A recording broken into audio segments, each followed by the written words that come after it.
जय माता रानी। दोस्तों, नीता विक्रम चैनल में आपका स्वागत है। मैं हूं आपकी दोस्त नीता। माता रानी के नाम का जयकारा लगाएं, कमेंट सेक्शन में जय माता रानी अवश्य लिखिए।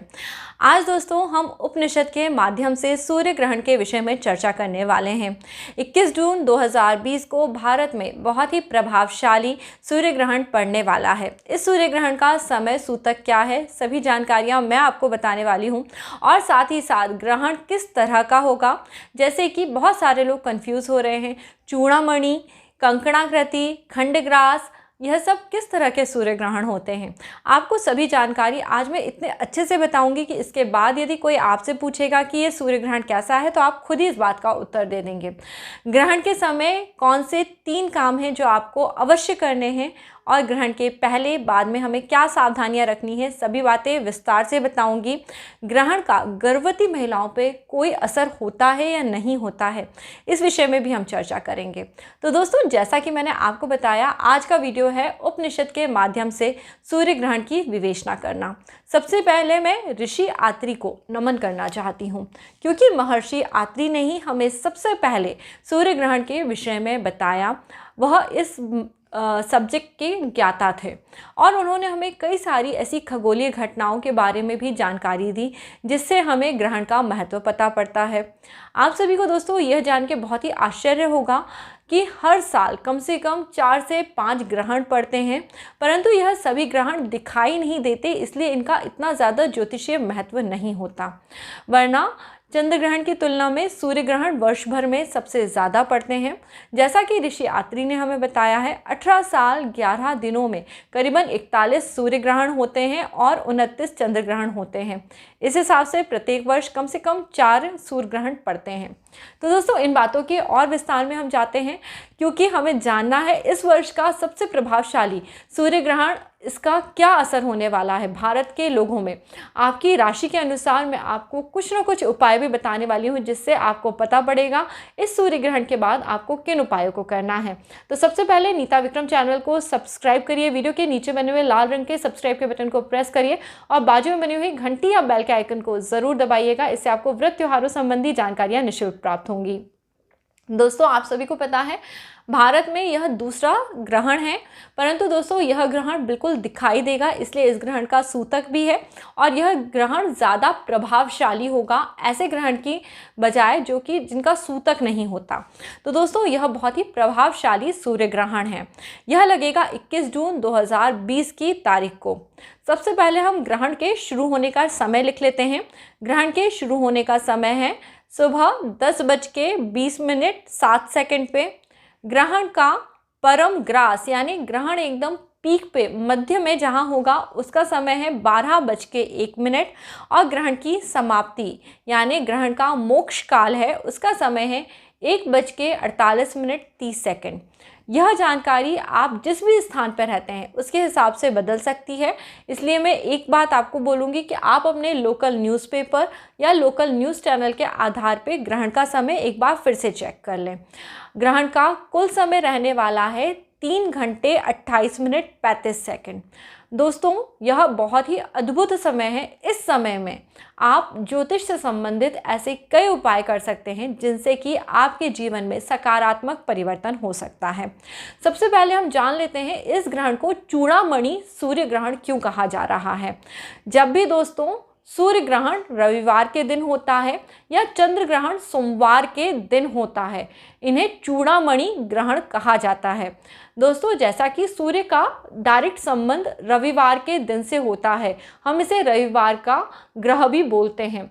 इसी तरह सोमवार के दिन का डायरेक्ट संबंध चंद्रमा से होता है और यदि उन्हीं तिथियों में या उन्हीं दिनों में ग्रहण हो जाता है तो हम इसे चूड़ामणि ग्रहण कहते हैं। इसलिए इस बार का सूर्य ग्रहण चूड़ामणि सूर्य ग्रहण है। भारत में दोस्तों यह कंकणाकृति सूर्य ग्रहण के रूप में दिखेगा। सूर्य ग्रहण के दोस्तों 3 प्रकार होते हैं, आपको बहुत ही आसानी से मैं समझा देती हूँ। एक होता है पूरा सूर्य ग्रहण, जिसमें कि सूर्य पूरी तरह से ढक जाता है। घर के बाहर यदि आप देखते हैं नज़ारा तो बिल्कुल शाम जैसा हो जाएगा, चंद्रमा के कारण सूर्य बिल्कुल धूमिल हो जाएगा। सूर्य ग्रहण इस तरह का होने के लिए 3 शर्तें हैं। इस दिन पर अमावस्या होनी चाहिए, चंद्रमा राहु केतु बिंदु में पूरी तरह से स्थित होना चाहिए और पृथ्वी सूर्य के पास होनी चाहिए। यदि यह तीनों चीज़ें होती हैं तो उस समय पे पूर्ण रूप से चंद्रमा सूर्य के प्रकाश को ढक लेता है और यह पूर्ण सूर्य ग्रहण हो जाता है। अब हम दूसरे ग्रहण की बात कर लेते हैं, कंकणाकृति सूर्य ग्रहण। आप सभी ने कंगन देखा होगा ना, इसका नाम बिल्कुल उसी से पड़ा है, क्योंकि इसमें जब चंद्रमा है वो सूर्य के मध्य में आके उसको छुपा देता है और किनारे में एक रिंग जैसा दिखाई देता है जो हमें कंगन के आकार का दिखाई देता है, इसलिए इसे कंकणाकृति सूर्य ग्रहण बोलते हैं। इस दिन पे भी दोस्तों अमावस्या होनी चाहिए, चंद्रमा को राहु केतु बिंदु पे स्थित होना चाहिए और पृथ्वी इस दिन पे सूर्य से दूरी पे होती है। जब पृथ्वी की दूरी सूर्य से बढ़ जाती है, इसके कारण चंद्रमा पूरी तरह से सूर्य को नहीं ढक पाता और वह कंकणाकृति सूर्य ग्रहण के रूप में दिखाई देता है। तीसरा सूर्य ग्रहण है जिसे हम खंडग्रास या आंशिक सूर्य ग्रहण भी बोलते हैं। इस सूर्य ग्रहण के दिन पे भी अमावस्या होती है, जैसा कि इन तीनों में ही ये चीज़ कॉमन है, परंतु इस दिन पे चंद्रमा राहु केतु बिंदु पे एकदम स्थित नहीं होकर उसके थोड़ा ऊपर नीचे रहता है, जिसके कारण वह सूर्य को पूरी तरह से ढक नहीं पाता। सूर्य का आंशिक प्रकाश पृथ्वी पे आता रहता है। तो दोस्तों कुछ भाग सूर्य का काला हो जाता है और कुछ भाग हमें प्रज्वलित होता हुआ दिखाई देता है, इसलिए इन तीन भागों में हमने सूर्य ग्रहण को बांटा है। तो इस बार दोस्तों भारत में कई हिस्सों में कंकणाकृति सूर्य ग्रहण दिखाई देगा और कई हिस्सों में खंडग्रास सूर्य ग्रहण दिखाई देगा, यानी सूर्य ग्रहण भारत में दिखाई देगा। तो जो लोग भी इस ग्रहण को लेके उत्साहित हैं वो अभी इस वीडियो को लाइक कर दीजिए, क्योंकि आपके जीवन में सकारात्मक अच्छे परिवर्तनों को लेके ये ग्रहण आने वाला है। हमेशा दोस्तों चुनौतियों का सामना करने के बाद ही सफलता प्राप्त होती है। यदि आप ऐसा मानते हैं तो इस ग्रहण के दिन पे एक चुनौती बिल्कुल मत लीजिएगा, आप ग्रहण को बिल्कुल भी देखिएगा मत, क्योंकि दोस्तों सूर्य ग्रहण को खुली आंखों से देखने से आंखों का रेटिना नष्ट हो सकता है और किसी न किसी तरह के आंखों के रोग आपको हो सकते हैं। जैसे ही चंद्रमा सूर्य से हटेगा, एकदम अंधकार के बाद जो डायमंड रेज यानी जो सूर्य की डायरेक्ट किरणें बाहर आपकी आंखों में जाएंगी वो आपकी आंखों को गहरी क्षति पहुंचा सकती हैं। तो बिल्कुल भी इस सूर्य ग्रहण को देखने का प्रयास यानी चुनौती मत लीजिएगा। अब हम बात कर लेते हैं ग्रहण काल लगने से पहले। दोस्तों ग्रहण का सूतक लगता है, जिसको लेके कई सवाल आते हैं। तो ग्रहण का सूतक दोस्तों इस बार लगेगा 20 जून 2020 रात में 9:53 से 9:53 से ग्रहण का सूतक लग जाएगा। दोस्तों सूतक के समय के क्या नियम होते हैं, सूतक के समय क्या करना चाहिए नहीं करना चाहिए, कई विवेचनाएं इस पे होती हैं। बेसिक नियम यदि आप मानना चाहें तो सूतक के समय में खाना यानी अन्न मत खाइए, बाकी आप सो सकते हैं, विश्राम कर सकते हैं, क्योंकि दोस्तों रात का समय है और ग्रहण सुबह के समय लगने वाला है, हमें ग्रहण की भी तैयारी करनी है। तो आप रात के समय विश्राम करिए और सुबह के समय उठ के फिर ग्रहण के विषय में चर्चा करिए और उसकी तैयारी करिए। जो भी गर्भवती स्त्रियां हैं, वृद्ध हैं, रोगी हैं, जो भी घर के लोग हैं वो इस ग्रहण के सूतक काल में सो सकते हैं।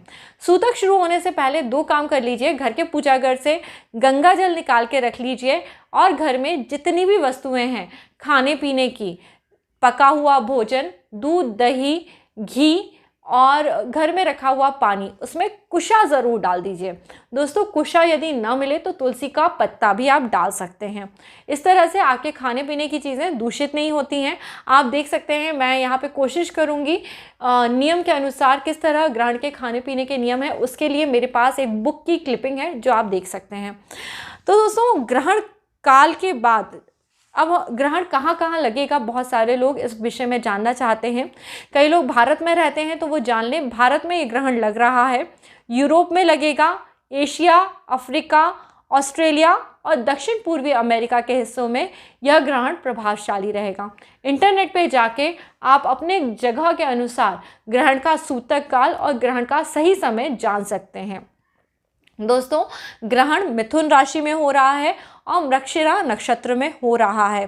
जब दोस्तों यह ग्रहण लगेगा उस वक्त मंगल जलीय राशि में रहेगा, बुध वक्री रहेगा, बृहस्पति वक्री रहेगा, शुक्र वक्री रहेगा और शनि भी वक्री रहेगा। इतने सारे ग्रह जब वक्री हैं उस समय पे जब ये ग्रहण लग रहा है तो इस समय पे हमें थोड़ा सावधान होने की ज़रूरत है, क्योंकि मंगल जलीय राशि में है, इसलिए पानी से सावधानी रखें। जो भी लोग बिजनेस में बहुत बड़े कोई चेंजेस करना चाहते हैं इस वक्त में उन्हें रुक जाना चाहिए, क्योंकि दोस्तों आपको एकदम से कोई भी, जब इतनी सारी राशि वक्री हैं और यह ग्रहण पकड़ रहा है तो एकदम से कोई नया चेंज नहीं करना चाहिए। और कुछ राशि वाले लोगों के लिए पर यह ग्रहण अच्छी खबर लेके आ रहा है। तो दोस्तों राशि के अनुसार मैं आपको बता देती हूँ आपकी राशि पे इसका कैसा प्रभाव पड़ेगा। सबसे पहले हम शुरू कर देते हैं मेष राशि के लोगों से। यदि आपकी मेष राशि है तो ये ग्रहण आपके लिए अच्छा सूचक है। आपको बस थोड़ा सा काम ज़्यादा करना पड़ेगा, उसके बाद आपको अपने करे हुए कामों के शुभ परिणाम प्राप्त होंगे। ग्रहण समाप्त हो जाएगा, उसके बाद आप गेहूं का या किसी भी अनाज का, चावल भी हो सकता है, किसी भी अनाज का किसी ज़रूरतमंद इंसान को दान कर दीजिएगा। तो इस तरह से इस ग्रहण के बाद यानी 1:48 के बाद दिन में आप किसी भी अनाज का दान कर सकते हैं। दूसरी राशि है दोस्तों वृषभ राशि। तो वृषभ राशि के लिए भी ये ग्रहण ठीक ठीक है, यानी बहुत अच्छा तो नहीं, मध्यम फलदायक है। इस समय में दोस्तों बस आपको बहुत ज़्यादा गलत निर्णय लेने से बचना चाहिए। जब भी आप कोई डिसीज़न लें, किसी बड़े बूढ़े से सलाह कर लें, किसी जानकार व्यक्ति से सलाहबाजी कर लें, एकदम से कोई डिसीज़न मत लीजिएगा।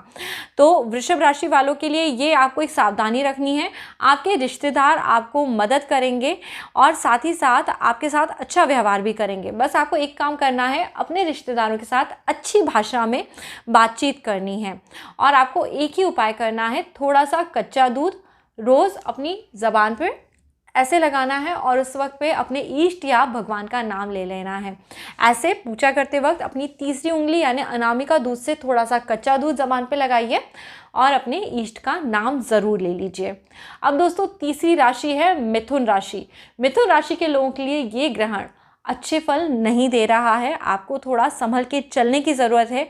6 महीने आपको जलीय चीज़ों से सावधानी रखना है। 6 महीने हो सके तो सूर्य को प्रतिदिन जल ज़रूर दीजिए। सफ़ेद रंग के वस्त्र धारण करिए। रविवार को हो सके तो नमक मत खाइए और बुजुर्गों की सेहत का ध्यान दीजिए। अब दोस्तों अगली राशि के बारे में बात कर लेते हैं, कर्क राशि। कर्क राशि के लोगों के लिए भी ये ग्रहण अच्छे फल नहीं लेके आ रहा है। आपको अपने रिश्तों का ज़्यादा ध्यान देना होगा, अपनी तबीयत का बहुत ज़्यादा ध्यान देना होगा। अपने हार्ट और दांत संबंधी रोगों के लिए आपको सजग रहना होगा। बोलना भी आपको सोच समझ के, जिससे कि आपको कोई नुकसान ना हो जाए। ग्रहण के बाद आपको नियमित तौर पे या तो आप माँ काली की पूजा करिए या साक्षात हनुमान जी की पूजा करिए। दुर्गा जी की भी पूजा आप कर सकते हैं। ओम दूम दुर्गाय नमः इस मंत्र का जाप कर सकते हैं और प्रतिदिन कच्चे दूध का तिलक अपने मस्तक पे धारण करिए। ऐसा करने से आपको ग्रहण के बाद जो भी नुकसान या तकलीफ़ें आ रही हैं उनसे राहत मिल जाएगी। अब दोस्तों हम बात कर लेते हैं सिंह राशि के लोगों के लिए। तो सिंह राशि के लोगों के लिए ये ग्रहण अच्छी सूचना लेके आ रहा है, बशर्ते कि आपको कोई भी पेट या पीठ से संबंधित रोग नहीं हो। किसी भी तरह की शत्रु बाधा को आप इस समय पे पार कर पाएंगे। जो लोग आपके कामों में रुकावट पैदा कर रहे थे अब वो थोड़े दूर हो जाएंगे और आपके काम आसानी से बनने लगेंगे। आपके जॉब के लिए अच्छा समय है। आप किसी भी तरह का व्यापार कर रहे हैं, आपके लिए एक तरह से देखा जाए तो ये एक अच्छा समय है। चलिए दोस्तों कन्या राशि के लोगों के लिए बता देती हूँ। कन्या राशि के लोगों के लिए ये समय थोड़ा अच्छा करेगा, फिर थोड़ा आपको पुल बैक करेगा। तो आप जो भी काम करें उसे बहुत अच्छे से करने की कोशिश करिएगा, क्योंकि अगर थोड़ा बहुत भी आपके साथ पुल बैक होता है तो आपके पास स्टिल पॉजिटिव रिजल्ट देखने के लिए मिलेंगे। तो आपको बहुत ज़्यादा घबराने की ज़रूरत नहीं है, परंतु आपको निराश नहीं होना है। इस समय पे ध्यान रखना है, यदि आप किसी भी तरह की नेगेटिविटी फील करें तो आप अपने आसपास के लोगों से अपनी परेशानी को शेयर करिए और एक काम करिए, आप प्रतिदिन गणेश जी को दूर्वा ज़रूर अर्पित करिए। हर दिन गणेश जी को दूर्वा अर्पित करते रहिए और दूर्वा को आप जब तोड़ के लाएं उसको धो लें, उसके बाद उसे गणेश जी को अर्पित करिए। आपको भी पॉजिटिव रिजल्ट देखने के लिए मिलेंगे। अब दोस्तों मैं बात करती हूँ तुला राशि के लोगों के लिए।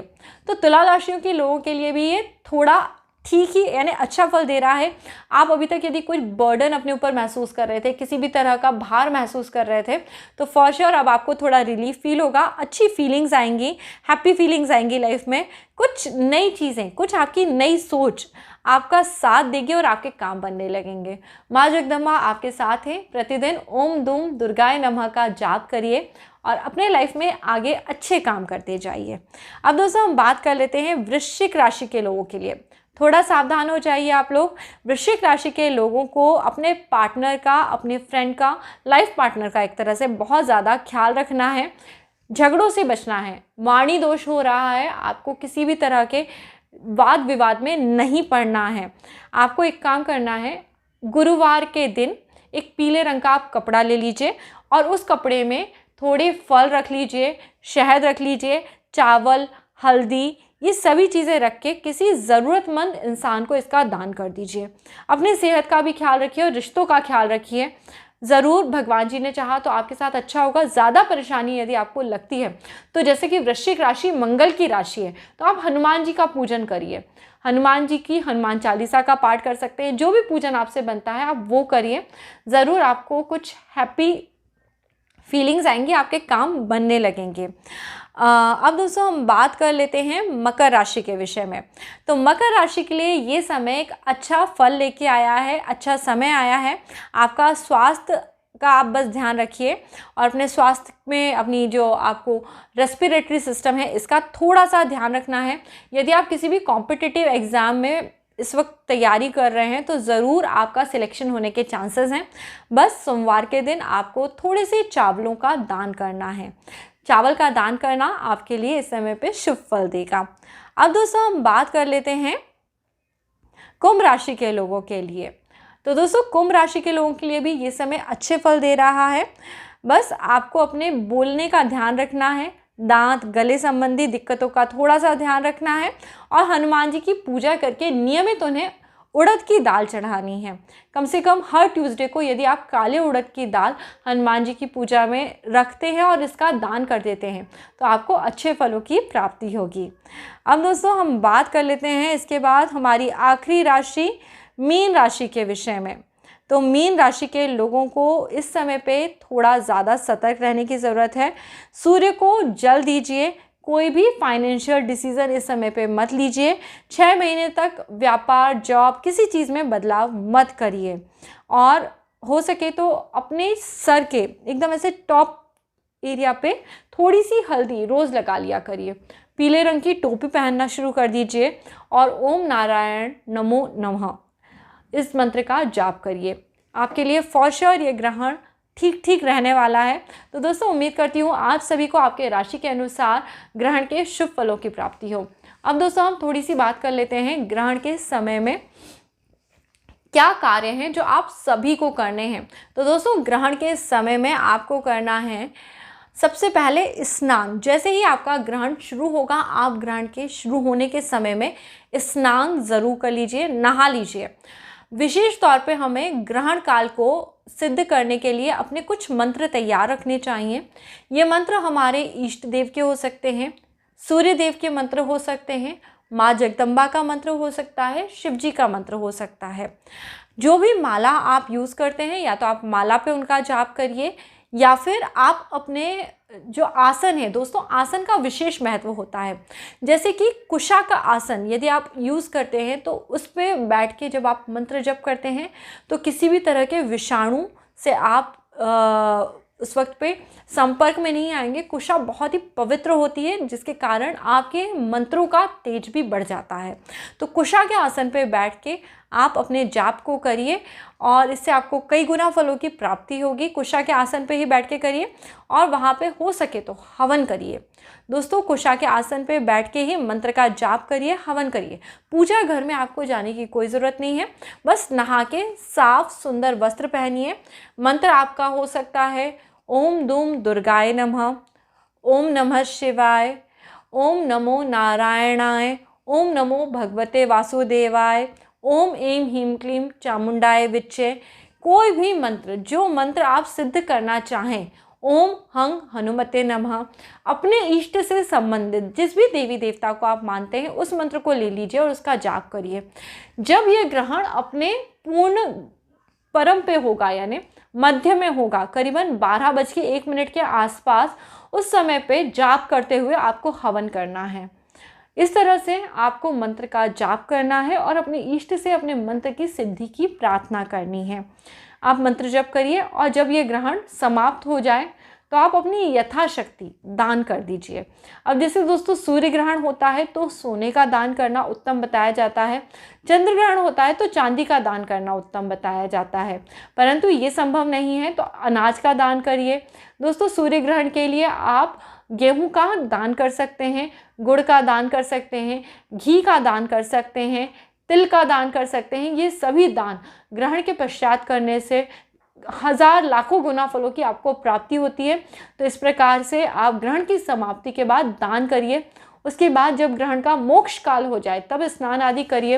अपने घर में, पूरे घर में दोस्तों गंगा जल छिड़कना चाहिए, भगवान को शुद्ध करके स्नान आदि करा के उनका पूजन करना चाहिए। ग्रहण समाप्त हो जाने के पश्चात घर में भोजन बनाना चाहिए और वही भोजन सब लोगों को ग्रहण करना चाहिए। तो दोस्तों ग्रहण काल में इन कुछ खास बातों का ध्यान आप सभी को रखना है जिससे आपकी लाइफ में पॉजिटिव चेंजेस हों। और यदि आपको कोई बात समझ में नहीं आई है तो आप क्वेश्चन करके मुझसे पूछ सकते हैं, मैं ज़रूर आपको जवाब देने की कोशिश करूँगी। सूर्य ग्रहण से डरिए मत, उपाय करिए और अपने आप को घर में रखिए, सुरक्षित रखिए। जो भी स्त्रियाँ इस समय में प्रेग्नेंट हैं वो अपने घर में आराम से बैठ सकती हैं और यदि आपको नींद आती है तो आप सो भी सकते हैं, बट कोशिश करिए जब ग्रहण काल चले उस समय में बैठ के किसी अच्छे से मंत्र का जाप करिए। इसका अच्छा इफ़ेक्ट आप पे भी पड़ेगा और आपके होने वाले शिशु पे भी पड़ेगा। जो लोग पूछ रहे थे क्या वो ग्रहण के समय में खाना खा सकते हैं या नहीं, तो जो स्त्रियां इस समय पे गर्भवती हैं, जो बच्चे हैं या वृद्धजन हैं, उनके लिए ग्रहण का सूतक केवल 1 प्रहर का होता है। तो करीबन सुबह 5:20 से आप लोगों के लिए भी ग्रहण का सूतक लग जाएगा। तो इस समय पे आप चाय पी लीजिए, कोई फल खा लीजिए, हो सके तो अन्न ग्रहण मत करिए, परंतु ऐसा कोई एकदम ऑब्लिगेशन नहीं है। यदि आपसे खाना खाए बगैर नहीं रहा जाता तो आप खाना खा सकते हैं। आपका स्वास्थ्य हमेशा सर्वोपरि होता है, तो अपने स्वास्थ्य से बिल्कुल भी खिलवाड़ मत करिए, अपना ध्यान रखिए और अपने होने वाले शिशु का ध्यान रखिए। घर में सभी लोगों को सुरक्षित रहने की सलाह दीजिए। ग्रहण के समय हो सके तो बाहर मत निकलिए। इन कुछ खास बातों का ध्यान रखिए। फिर से दोस्तों आत्रि ऋषि को नमन करते हुए आज का ये एपिसोड मैं यहीं समाप्त करती हूँ। आप सभी को सूर्य ग्रहण की सभी जानकारी अच्छे से मिल गई होगी, ऐसा मेरा अनुभव है। यदि आपको ये वीडियो अच्छा लगा है तो इसे लाइक ज़रूर करिएगा, फैमिली फ्रेंड्स में सबके साथ शेयर करिए। जल्दी हम दोबारा मिलेंगे, तब तक के लिए नमस्ते दोस्तों।